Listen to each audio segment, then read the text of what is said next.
Hey everyone, welcome back to The Explainer. Today we're diving into something completely out of the box. We're unpacking a highly unconventional, truly fascinating text by an author named Shui Feng from back in 2005.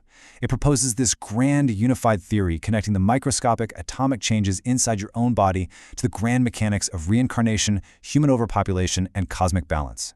We're going to examine exactly what this text argues, totally neutrally, without taking any sides, mapping out how microscopic atomic math could literally lead to a global apocalypse.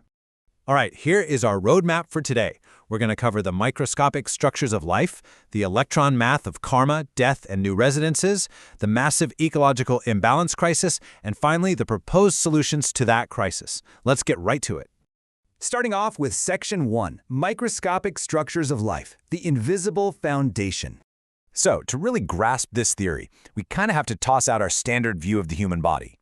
The author argues that we've got to look way past the physical flesh, down to these invisible, microscopic structures. You know those pearl-like relics that are sometimes left behind when eminent Buddhist monks are cremated?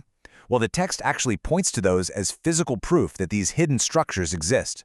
So in this framework, life, spelled in all caps, isn't just a biological pulse. It's defined as a non-material structure with spirituality. And here is the kicker. Your spiritual evolution is absolutely entirely locked to the continuous, microscopic shifting of atoms and electrons going on inside your flesh right now.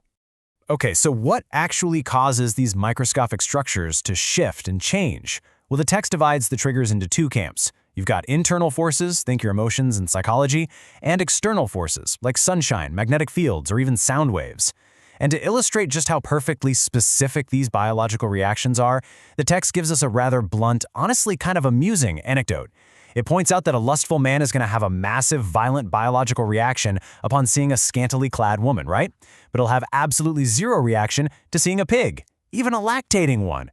The whole point here is that our microscopic matter isn't random. It responds to stimuli through incredibly strict, unwavering laws of motion. Which brings us perfectly into Section 2, the electron math of karma, calculating reincarnation. All right, so we know emotions and forces cause physical microscopic reactions, but here's where it gets wild. The author argues that these reactions literally result in the gaining or losing of electrons, and this exact math strictly dictates your reincarnation. It's literally an electron spreadsheet. Let's look at the ultimate positive extreme. The magic number here is 900. You see, you operate with an intrinsic base of 100 electrons. If you accumulate exactly 900 more, hitting a grand total of 1,000, bam, your human atomic structure instantly disintegrates. You die as a human, sure, but you are immediately reborn as a celestial being. It's the ultimate level up. Now, what's really fascinating here is just how incredibly specific the negative side of this arithmetic is. I mean, publicizing ghosts, that's going to cost you 6 electrons. Forcing someone to give you a bribe, -4. Ruining someone else's success, -3. Even nagging or beating your spouse docks you exactly 1 electron. And here is the terrifying part. If you happen to accumulate this specific set of penalties, you lose exactly 19 electrons. Subtract that 19 from your base of 100, and you hit 81. At exactly 81 electrons, your life structure just completely collapses, you die immediately, and you reincarnate as a dog. As I said, it is a completely unforgiving cosmic spreadsheet. Let's move on to Section 3, Death and New Residences, the Mechanics of Transition.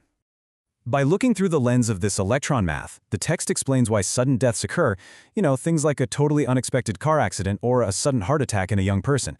The author says it's not random at all. Their electron count has just simply hit a mathematical threshold. The universe is practically forcing a relocation. So, what actually happens in that transition? Well, step 1, your electron limit is reached, which triggers immediate death.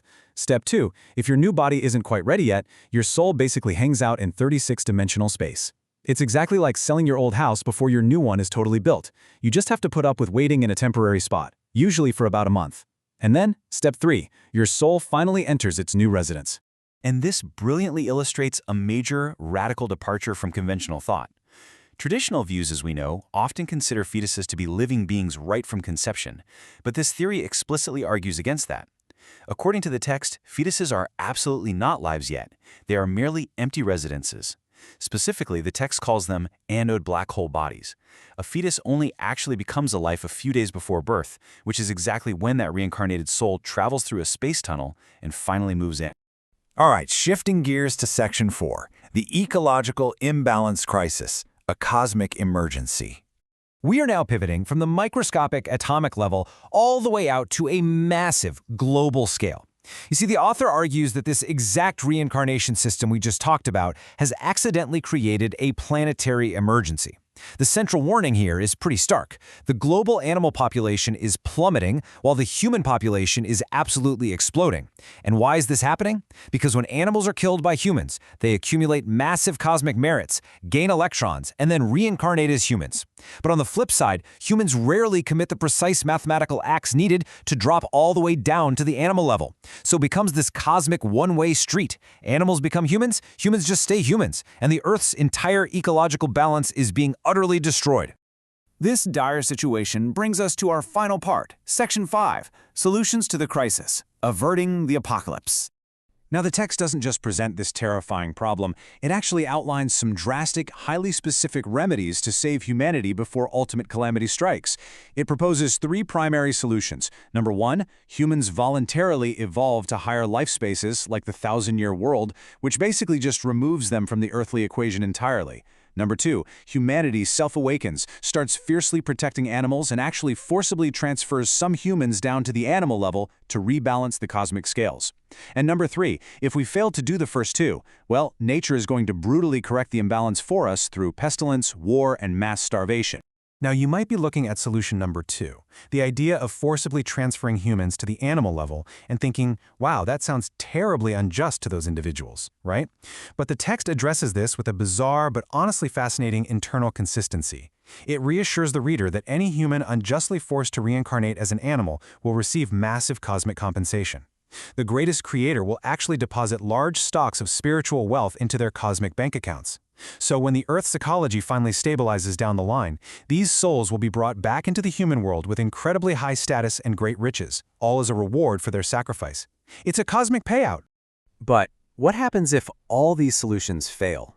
What if humanity just completely ignores the electron math? Well, citing warnings from figures like Jesus and Sakyamuni, the author describes a genuinely terrifying final phase of the age. The quote goes, "Every phenomenon in heaven will vibrate. The sun will blacken, the moon will no longer illuminate.